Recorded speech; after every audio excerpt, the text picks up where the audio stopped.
You know, Rob, back when I was at AMC, I created this segment we called Rewind, where once a week we would look back at the films celebrating 10-year anniversaries and 20-year anniversaries. And I've had a lot of people ask me to bring that segment back. So today, Rob, we're bringing back Rewind. We're going to do Rewind every week from now on, looking at the films. We call it our Feeling Old segment. And by the way, Iconic Reaction sends in a super chat badge in the live chat. Thanks, Iconic.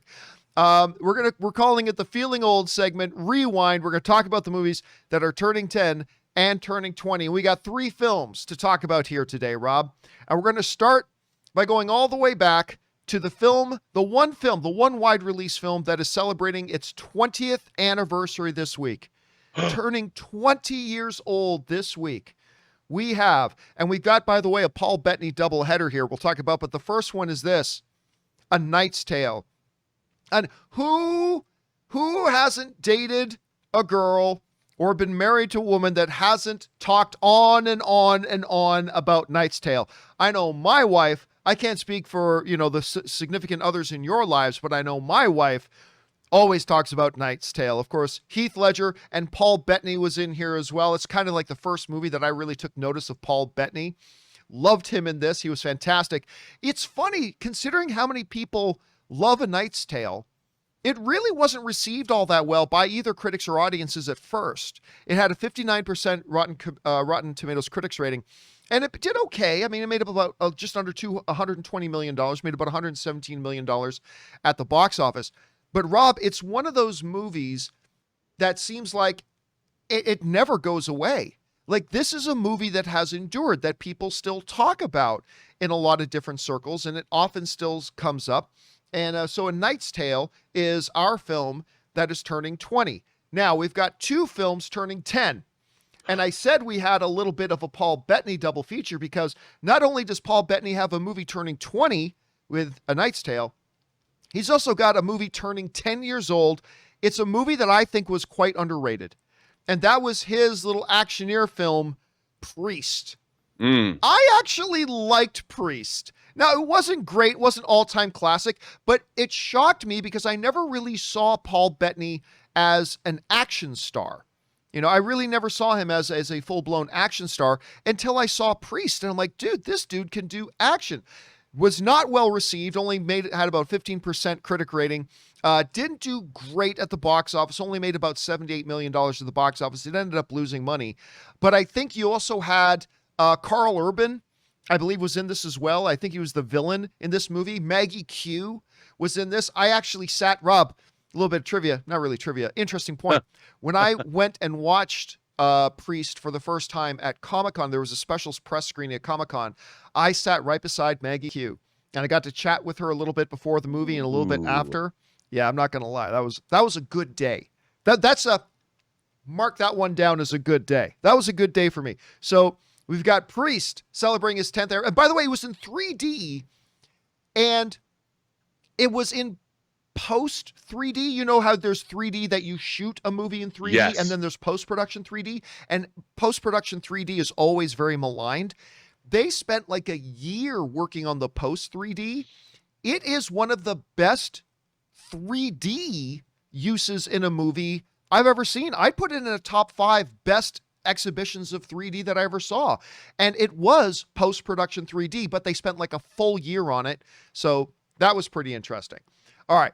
So we got turning 20 is A Knight's Tale. Turning 10 is Priest. But there's another film, and probably most significantly, a film that I would consider, Rob, but honestly, no facetiousness here, I would consider a top 20 comedy film of all time. And that is turning 10 years old this week, is Bridesmaids. I remember going to see Bridesmaids, 90% Rotten Tomato, made $288 million worldwide on a $30 million budget. On a $30 million budget. I remember going into this, I only went because, my girlfriend wanted to see it. And so we went to go see it, and I just laughed my ass off. That whole effing movie.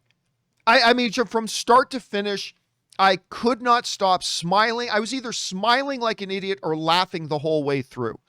And so, yeah, so there you have it, guys. We've got A Knight's Tale, we've got Priest, and we've got Bridesmaids celebrating its 20th anniversary, and 2 celebrating their 10-year anniversaries.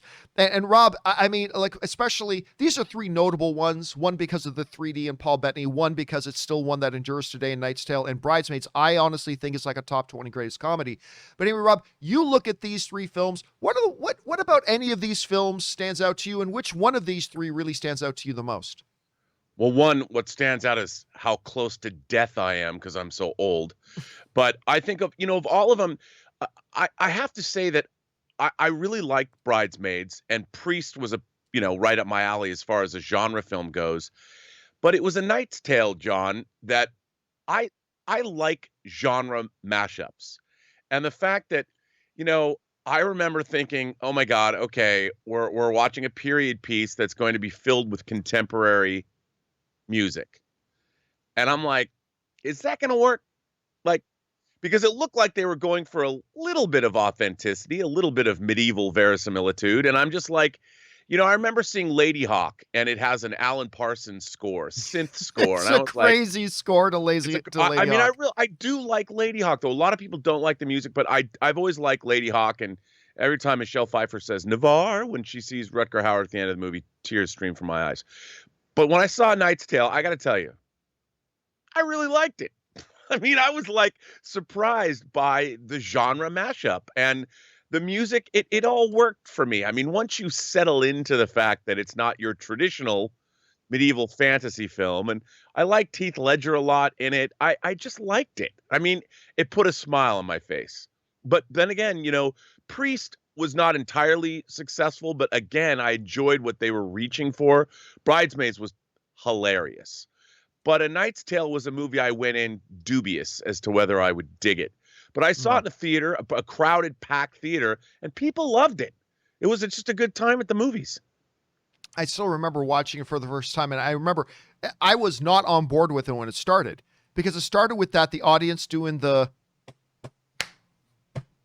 and then the We Will Rock You thing. I'm like, Oh, come on, that's lame. That's dumb. But as it progressed, I started to kind of buy into it. And you know what? It also, what we never talk about, we always talk about Heath Ledger in A Knight's Tale, and Paul Bettany comes up, but we never talk about Rufus Sewell, who plays the villain in the film, who went on to have a really, really good career playing the creepy villain in a lot of stuff. And he's money to me. When he comes on in a villainous role, I'm like, I'm in. This is going to work. Anyway, guys, there you have it. 3 films to talk about in our turning 10 and turning 20 celebrations. Turning 20 is, of course, A Knight's Tale. Turning 10 years old this week is Paul Bettany's Priest. And, of course, the hugely successful comedy Bridesmaids. Still crazy that they never did a sequel to that, Rob. In an industry where everything is sequel crazy, it's nuts that they never did a sequel to that. What do you think about those movies? Which one of those 3 stands out to you the most? Jump on down into the comment section below and let us know your thoughts. Okay, guys,